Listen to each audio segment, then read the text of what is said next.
Assalamualaikum warahmatullahi wabarakatuh. Perkenalkan, nama saya Nabila Sahifatul Rahma, kelas 10 MPLB 2, nomor absen 19.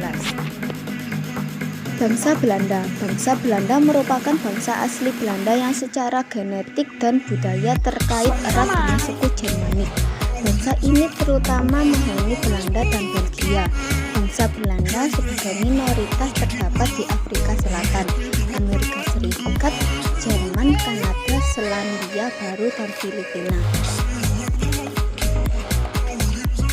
Di bawah pimpinan siapa bangsa Belanda datang di Indonesia di Pelabuhan Banten? Di bawah pimpinan Cornelis de Houtman.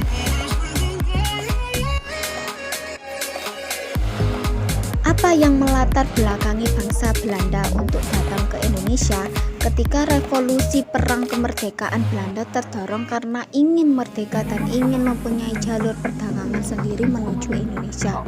Hingga datangnya Cornelis de Houtman ke Banten pada tahun 1596. Dengan demikian, yang melatar belakangi bangsa Belanda datang ke Indonesia adalah adanya revolusi Belanda.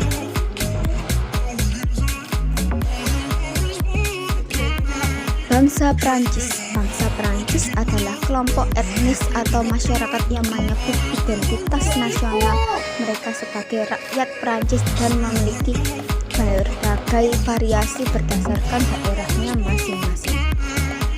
Apakah tujuan Prancis datang ke Indonesia? Kalau bangsa Prancis menguasai Indonesia dengan berkuasanya Brigjen Herman William Mendes tahun 1801 sampai 1811 yang diutus oleh wakil Prancis di Belanda bernama Louis Napoleon.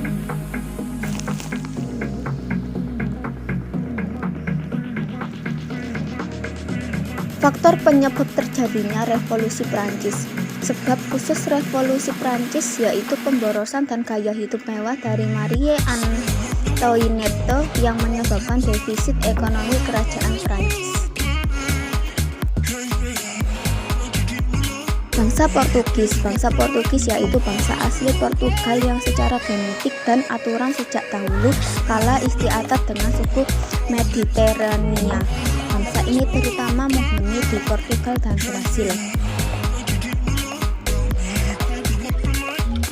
Kapan bangsa Portugis memasuki Nusantara? Pada tahun 1511, bangsa Portugis pertama kali mendarat di Indonesia, tepatnya di daerah Malaka. Apa menyebabkan bangsa Portugis menjajah Nusantara? Bangsa Portugis adalah bangsa Eropa pertama yang mencapai daerah kepulauan Nusantara.